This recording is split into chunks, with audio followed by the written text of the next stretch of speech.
शिक्षक साथियों, विद्यालय के प्रिय कर्मचारीगण और अंततः भारत के नौनिहाल, भारत के कर्णधार बच्चों,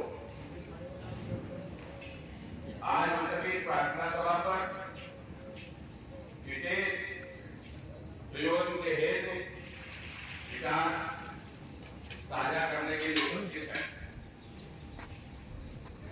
शासन ने 9 अगस्त से लेकर के 15 अगस्त तक हर घर तिरंगा कार्यक्रम का आयोजन किया।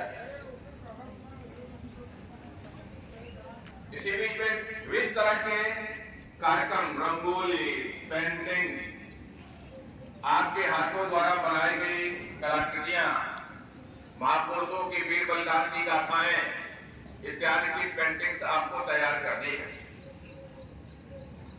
लेकिन विशेष कार्यक्रम हमारा हर घर तिरंगा कार्यक्रम का है।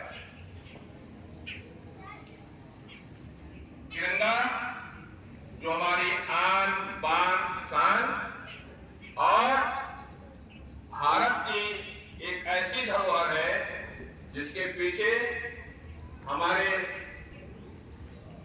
महापुरुषों और क्रांतिकारियों का बलिदान, राष्ट्र की आजादी के प्रति उनके समर्पण इत्यादि की गाथाओं को इंगित करता है।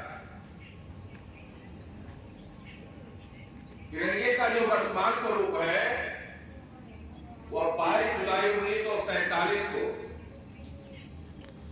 अंगीकृत किया गया और इसी तिरंगे को 15 अगस्त 1947 को फहराया गया।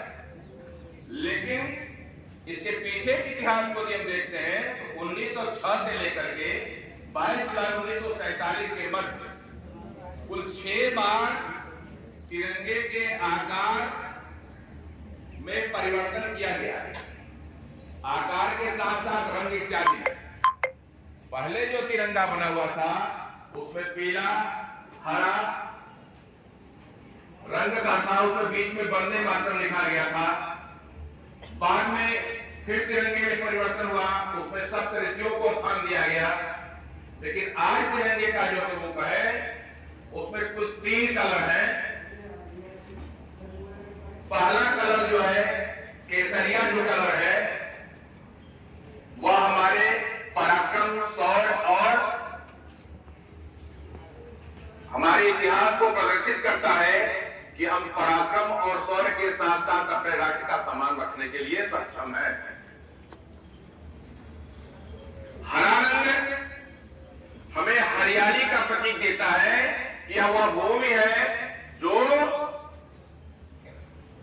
हमेशा सदा हरियाली से युक्त है, अर्थात धन धान्य से परिपूर्ण है।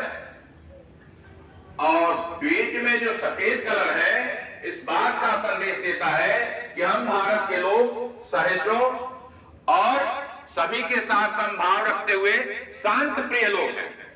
जो मुझे छेड़ेगा उसे भी एक बार हम माफ करेंगे, लेकिन अति होने पर हम अपने तिरंगे के ऊपर वाला भाग जो है शौर्य और पराक्रम की जो गाथा कहता है उसके अनुसार भी आचरण कर सकते हैं। बीच में जो चक्र बना हुआ है, चक्र हमें संदेश देता है सारनाथ के स्तूप से, स्तंभ से, सारनाथ के स्तंभ से वह लेकर के हमारे तिरंगे में स्थान दिया गया। किस बात की बात करता है? वो ये कहता है कि हम अपने राष्ट्र के लिए सतत रूप से, उसमें 24 तिलियां हैं, सतत रूप से 24 घंटे अपने राष्ट्र निर्माण में लगे रहेंगे, अर्थात चलते रहेंगे। कौन चलता रहेगा? भारत का हर भारतवासी जिसको जो दायित्व दिया गया है उस दायित्वों के अनुसार अपने कर्मों को राष्ट्रहित में लगा करके अपने राष्ट्र के निर्माण में अपना योगदान देगा।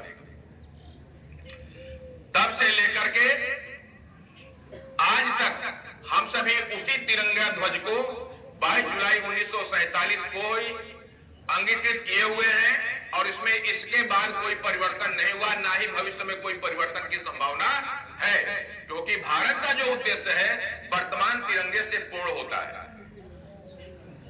15 अगस्त 1947 को हम सभी तिरंगा जो है ध्वजारोहण करते हैं, अर्थात उस दिन हम तिरंगे को बांध करके नीचे से ऊपर की तरफ रस्सी खींच करके ले जाते हैं और ऊपर जाकर तब फहराते हैं।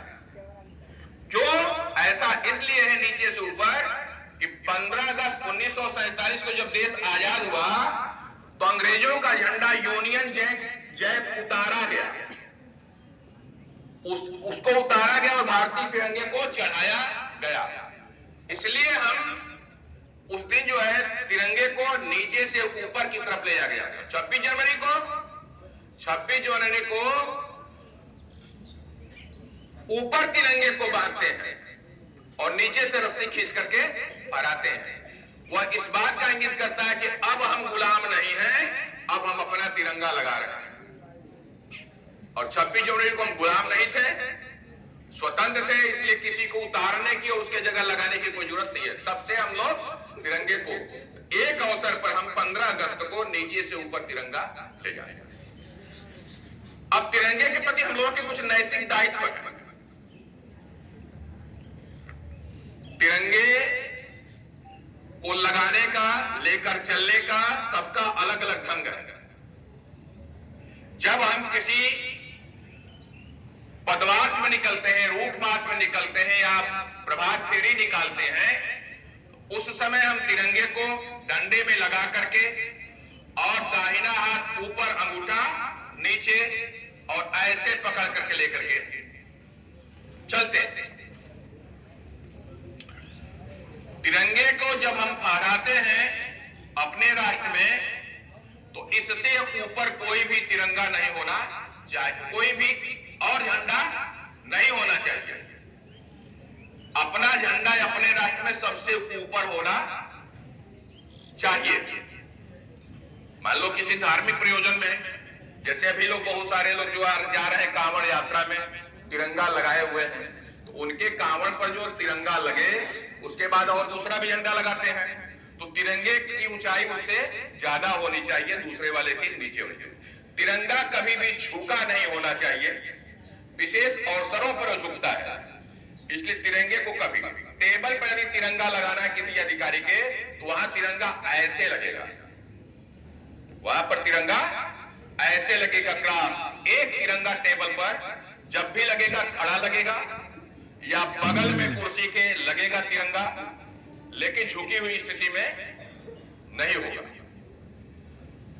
तिरंगा कभी कभी उल्टा भी लगाया जाता है।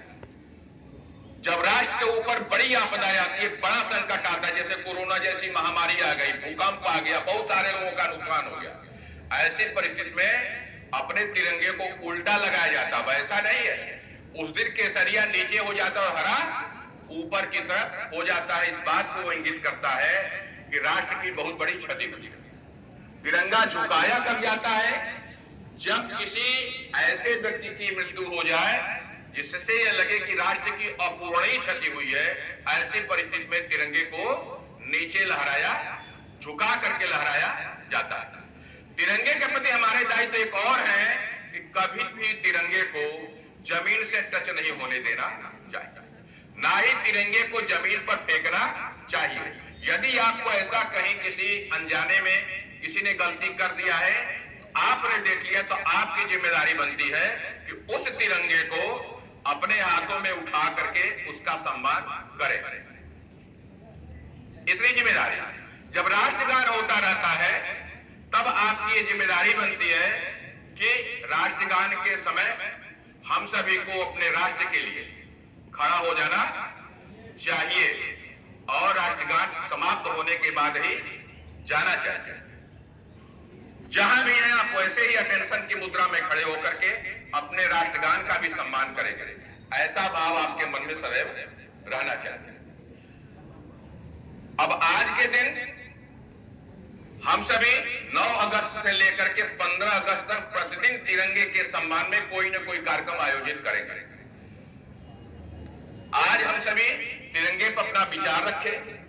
कल हम सभी रंगोली, पेंटिंग्स इत्यादि की तैयारी करके आएंगे, उसका हम कार्यक्रम करेंगे। चित्रकला विभाग के बच्चे जो हैं इस कार्य की तैयारी में आएंगे। हस्तलिखित हाथ से बनाया हुआ तिरंगे का कुछ निर्माण करेंगे और एक दिन हम लोग सभी लोगों के पास अब तिरंगा ध्वज हो जाना चाहिए और आप लेकर के आएंगे। एक दिन कल के बाद परसों हम सभी तिरंगा ध्वज लेकर के एक रैली निकालेंगे, ठीक है? हर घर तिरंगा का और संदेश देंगे, हे भारतवासियों, आप जहां भी हो हर घर तिरंगा कार्यक्रम के लिए तैयार हो जाइए और अपने अपने घरों पर तिरंगा फहराने का कष्ट करें। राष्ट्र के सम्मान के लिए ऐसा हम सभी को करना है। इसी के साथ हम अपनी वाणी को विराम देते हैं।